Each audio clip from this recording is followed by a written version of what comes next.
What's up, nerds? Cloud here, coming at you with my very first Final Fantasy Brave Exvius update video. I've recorded this video at minimum 138 times, and every single time that I listen to the playback, I sound really cringy, and I sound really slow, and I sound like I don't know what I'm talking about, so just really cringy. So shout out to anyone that comes out to my Twitch. It's a lot easier to stream there because I don't have to really focus on what I just said. How I said it. So like right now I'm just fumbling through this whole entire process, but I'm not nervous in front of the camera. I don't like hearing myself. Anyway, let's jump into this. We have the Gill Sniper's Cave coming from the 5th to the 7th. Honestly, I think the Gill Sniper's Cave is underrated. They open it up first so you don't have to unlock it. But it's a great way to burn energy during a raid event like we're going to get for King's Night. It's a great way to burn energy. Also, the expeditions cost copious amounts of gil as well as the enhancements. So why not come in here, knock out some energy, and gain some gills? And they're not terribly difficult. You can't steal extra gil from the Gill Snappers, so keep that in mind. So let's jump right into the raid event. Wrath of the Dark Dragon, King's Night crossover event. It's going to be called the Conqueror of Izandar. King's Night is it's a pretty cool mobile game. It's also a gacha game. It's like the Alchemist Code. You pull for characters and you pull for weapons. So a weapon will unlock a character's potential, their master ability, or I'm not sure what specifically called. I did play King's Night for a few weeks. It's a fun game. It's like a top-down shooter. It's also King's Night is sacredly old with during Squaresoft days. It's a top-down shooter. It's an auto-scroller. You go one way, you press attack, you shoot out. Your weapon shoots out. The weapon your character holds will shoot out a blast or like a beam. Depending on what character you use, has a different functionality. So it's just cool to see more crossovers happening.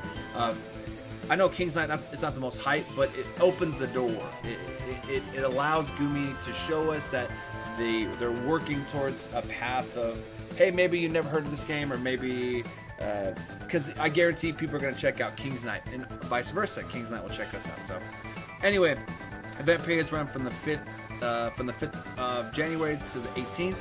2 weeks long, typically what we see for our raid events. Raid Summon will extend a week after. I don't know what that's used for, but it's always nice to see that they do it for a week after to allow people to just farm and not worry about and then do their summons. I think the character model looks great for Tolfodon, the raid boss we're going to be getting into. So we're going to go to the Dimensional Vortex. It's going to be labeled the Wrath of the Dark Dragon. We are going to fight Tolfodon, get raid coins. The higher level the raid boss is, the more coins that we're going to get.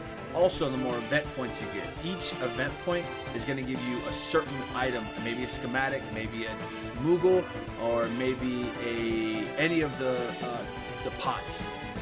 We're going to perform raid summons. And in raid summons, we're going to get the materials we need to create these weapons. Now, if you look, you can see a 10% trust Moogle right here, but you look at this item right here, I guarantee you that's just another one of those event point items. Let's say you have to get 100 event points. Once you reach 100 event points, you get that item. You need this item to create that weapon. That's what you typically see. So some of the weapons we're getting are the Lightbringer, which looks like a short sword. That is a long short sword. Attack 96, light element. Enable Morningstar when equipped to Rayjack. Light damage to one enemy and restore HP to self. And that's specific to Rayjack. So this is a great weapon. The last free light element sword was a large sword, the Durandal. I forgot which event that was for, but this looks like it's one-handed, if I'm mistaken. It's a one-handed sword, which is phenomenal for 96 attack and a light element. We always need help light and peril chaining, and having a weapon like this is going to be great for characters that can help chain. Grasping Sphere is a small shield, HP 133, defense 28, spirit 28, earth resistance 30, enable Carpet Bomb when equipped by Varius. Carpet Bomb is earth damage to all enemies and boost defense for self. Aside from the earth resistance plus 30%, I really don't see a strategic use for this. HP plus 133 is cool. Raw stats, defense and spirit are also well received, but unless we fight another boss like Titan that's earth resistant, again, these are items for anyone that's new or moderate players.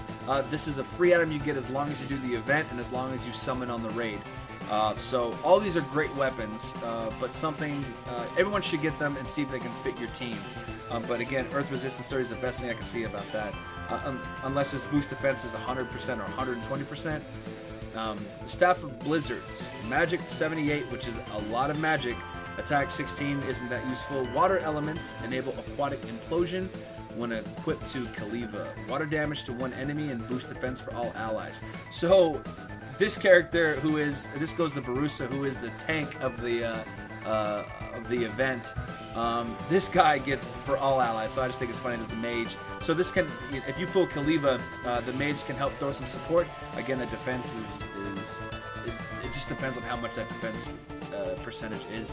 Magic plus 78 is really good though. That's really good, and it's a staff, so every mage is going to be able to equip it, and it's a water element. And that's the common theme is the imperil I'm seeing right now.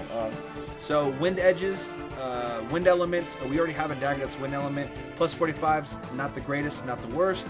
It gives speed plus, chance of evading physical attacks. I'm pretty sure it's just 5% though. Don't quote me on the quote unquote. Tornado value, if equipped to Toby, it does wind damage to all enemies. Again, that's specific to Toby. It seems like an okay weapon. Again, you're going to get it from creating. If you are lacking in daggers, wind elements, nothing to shake at. Anything that's imperil or anything that will assist during an imperil is always useful. Here we go for Salamander Gauntlets. Attack plus 66, fire element for gauntlets. Fire elemental again. When that necessary chaining comes into play, great. Crag Splitter, which sounds so, it just sounds so cool. Crag Splitter is a large sword, attack 56, defense 15, HP plus 5. It's more geared towards it. It seems tanky, but it also gives the earth element. The only earth element weapon I can think of right now is Aileen's Spear. So having a large sword, if you put that on your Orlandu, or you put that on your Agrius, or you put that on your DV, or anyone that can chain, after Aileen does her Imperil, you're going to do a lot of damage. So that 56, don't let that 56 or 66 make you feel like, oh, it's not worth it. So again, like we talked about with any other raid events, you're going to have these 5 orbs. It has nothing to do with the energy that you use for your day-to-day. You're going to come in, you're going to, one raid orb will recharge in 1 hour. We'll challenge the raid boss. Everyone in the community is going to fight the raid boss. He's going to go down in level, and then he'll level back up once he's defeated, making it harder, but giving us more event points and more raid coins. And then, yeah, so we're going to be getting all the different types of elements. Here's some of the schematics, and there's that mithril stone that we were looking at. So looking at this just on the cover, we're going to get our magicite like we typically do. We're going to get some, obviously, the currency we need to make the weapons. I think the really thing that stands out to me, though, is the Moogle. I'm under the anticipation that we're going to get TMs specific for the King's Knight characters, which I think is great. It also makes it a little triggering. You want to do pulls for more characters because you have their TM. I'm still sitting at 100% trust Moogle for Fravia, so put me in. So let's look at these characters. We got one 3-star base going to 5-star. The only 3-star on this banner is Toby, a thief. He's got an attack of 144. It's pretty good, but poor stats all the way around. Trust Master reward is boost attack by 10%, wind resistance by 20%, and a chance to evade physical attacks. It's non-stackable, 10%, and then 20%, 10% attack boost, and then 20% wind resistance. Just does not seem good to me, especially because it's not stackable. Now again, you pull one, and that he's probably going to have the most TM Moogles in the raid, so that'll be cool, but it's non-stackable. It's not something that'll put on a character unless I'm going against a wind boss. The only standout featured abilities for me is the Sleight of Hand, wind damage to all enemies, and boost the attack. I'm a huge fan of characters that fit outside their own meta. So he is a thief. He's meant to. There's no speed in this game. No character gets to attack first or attack twice unless they have a dual hand or dual wield. So the role of thief is subjective in this game, but for him to be able to attack and boost the party gives your healer a moment to do something else, whether that is heal the party, put up defenses, he can throw attack on, then your healer or your mage can boost up the attack really high. Not too excited for him. If I pull him, phenomenal. King's Knight, he looks really cool. He looks like a level 1 Icarus from the game Icarus. Moving up to our first 4 to 6 star base is Barusa, who's probably my, like, structurally, he's the best looking character out of this entire thing. He doesn't fit in the Brave Exvius role, right? The mindset. Kelsis was another character that when he got released, I thought he looked really, really cool. Bruce is the same thing. He's our first dragon type character. The narwhal, he's got the fang. Anyway, so he's a tank, a lot of base HP, a lot of attack, spirit 130, mage, all around great stats. His TM is what I'm really interested for. Boost defense by 30, earth resistance by 30, and enable primal instincts. Primal instincts is reduced damage taken for all allies for 3 turns. That seems, depending on the, I don't know if there's damage mitigation behind it or with it, but that's gonna be really, really cool. His force field magic, his force field attack, he's only tanking for 1 person. Even Protect of Ulthea, chance of taking damage for an ally. He fits that Wilhelm perspective, right? So he's not a character that's going to cover your entire party like Warrior Light would. So he might be the 4-star version of a Wilhelm. So Warrior Light is the 4-star, protects all. Misty is our 4-star, protecting all against magic. So I think the TM is pretty cool. I'm pulling for him. Put me in, coach, because I want that character. We have Calvia, our wizard, who looks really cool. He's got the ice going around. He's got that cowl. He's got that Batman cowl on him. But he's got really, you see his lips right here? All right, anyway. He's a cool looking character. A lot of HP-ish for a mage. His mage, 171. MP is a lot. That's a lot of base for a 4-star. His TM is something to withhold. Boost spirit by 10%, and mage when armed with a one-handed weapon with the other hand empty. So almost like a true double hand, but for mages. Depending on the mage stat though, so boost by 10%. Now it says that it's you can only equip 1, so I'm hoping the mag is at least like 70 or 80. I might be stretching on that, to be quite honest with you. But I just think that you should add a little bit more to it. So he has his focus magic frostbite, ice magic to damage all enemies empowered with consecutive use.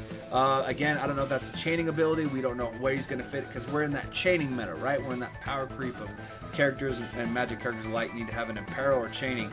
Focus magic. Use focus magic skills thrice in 1 turn. The fact that they use the word thrice is the reason why just the classification of his abilities is cool as hell. I want to use magic thrice. So our first, if I'm not mistaken, I'm a rookie, but our first character to do 3 magic seals in 1 turn. That's phenomenal. Depending on how the chaining ability for these focus magics, depending on his MP refresh, depending on the cost of him, is really going to set him apart from any other of the 4-star or even some of the 5-star mages. So our last and our only 5-star base going up to 6-star base is Rayjack. I'm a little bit disappointed in the way that they went with his character appearance. In game, he has his helmet off with a comb over, and in this game, he looks like a knight from Dark Souls, with he looks like a level 1 character with a level 100 weapon, and I don't know. Attack 2, his stats across the board are really good. Attack 206 base stats. Let's see, his TM, boost attack when equipped with a helm, boost defense when equipped with the heavy armor. I do not know the statistics on what base stat that's going to give, or percentage wise. So here's the hoping it's really good. Again, if we're getting it based on that picture, we're going to be getting TM Moogles for the raid event, which is hopefully going to go towards the characters. So if you do pull Rayjack, let's hope this TM is good. So again, like I talked about, I enjoy characters that fit outside their own meta.